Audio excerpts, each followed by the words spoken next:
Welcome to the Ielts listening test channel. Listening activity number 3. 12 minutes, 20 questions. Check yourself. At the end, check your level.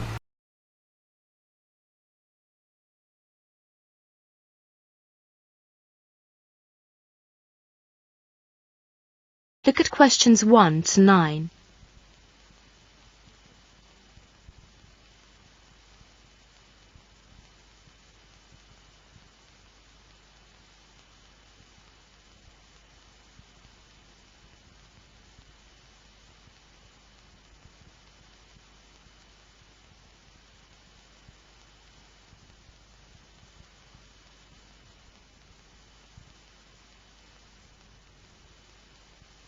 Now listen to the conversation and answer questions 1 to 9. Hi Mary, where are you going? To the bookstore. Would you like to go there with me, Tom? I'd love to. What do you want to buy? Some course books. Well, here we are. Now, reference, literature, science.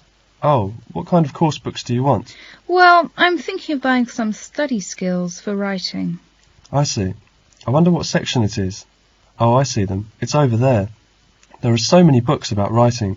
Did you have any particular one in mind? Tim recommended that Jordan's academic writing course is good. Is it the green one? Let me have a look. Yes, it is by R.R. Jordan. I'll take this one.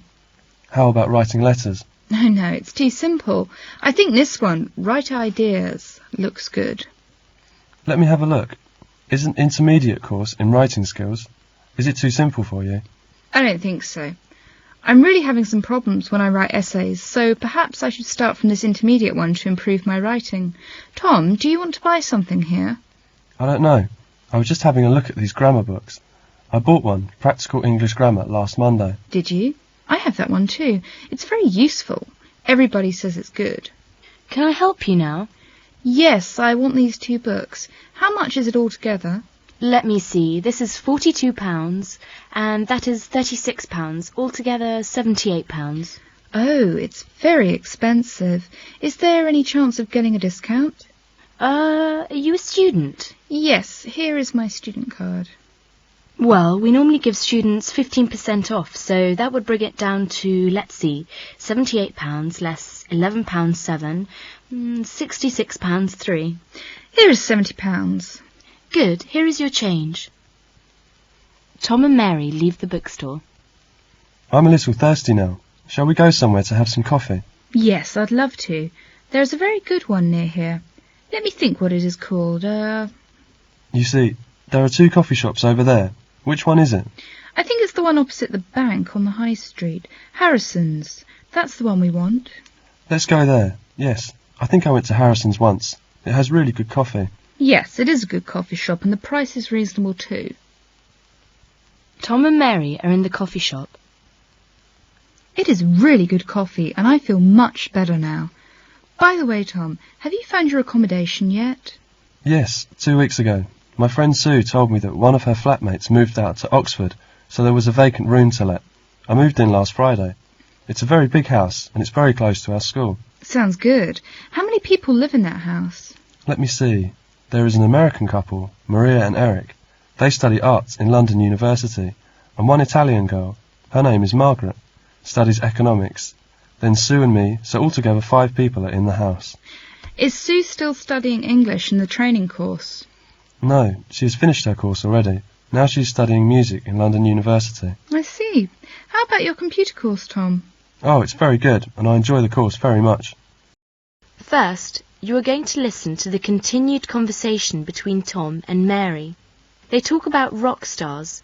Now look at questions 10 to 13.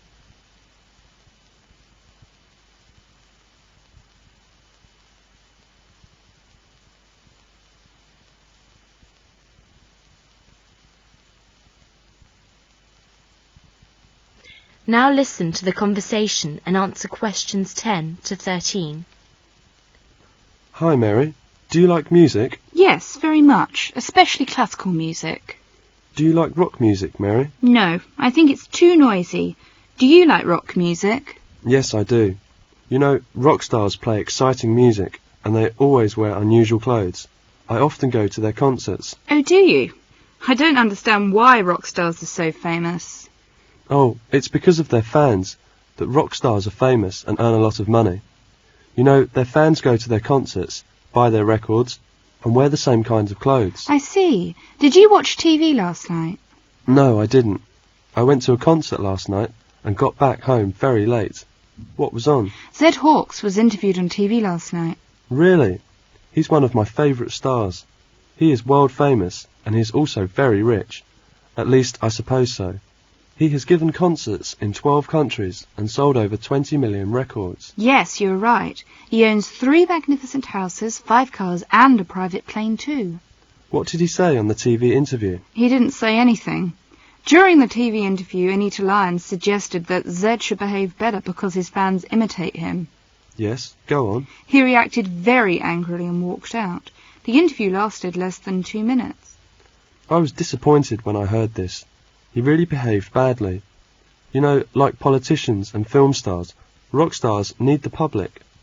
They earn their money from the public. So why shouldn't the public criticise them? I'm not saying that famous people should always behave well. What I am saying is that they shouldn't complain when they are criticised. If they do, they will lose their fans. I'm not a fan of Zed Hawkes anymore.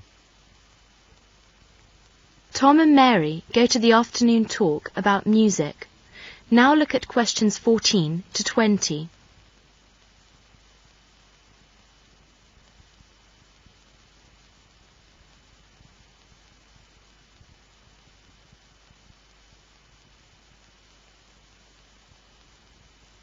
Now listen to the talk and answer questions 14 to 20.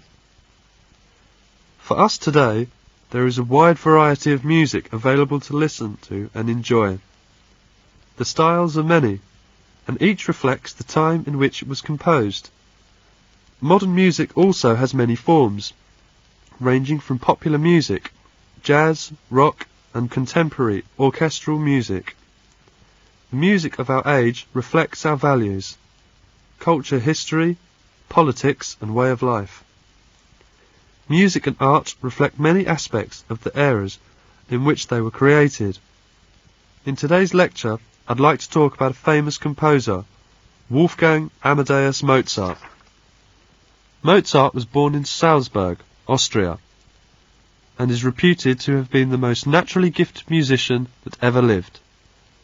At the age of 6, a child prodigy, he could play the violin, piano, and was already composing his own music.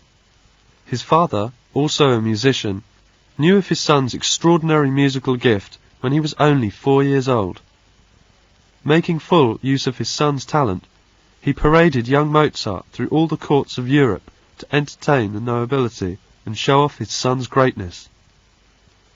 When Mozart grew up, he took a job in Salzburg as a church musician. However, he quickly grew to dislike this work and left the post to move to Vienna. In a short time, he fell in love with a woman named Constance Weber. Despite his musical genius and no lack of commissions to keep him employed, Mozart's financial situation was not good. Although he was undoubtedly the greatest musician of his time, he failed to get a court appointment like other inferior musicians who were around him. As a result, he remained very poor. But nevertheless, he was still able to compose some of the best music in history. Towards the end of his life, a mysterious visitor commissioned him to write a requiem, or funeral mass. The visitor came wearing a mask, and to Mozart he seemed like a ghost coming to commission him to write his own funeral mass.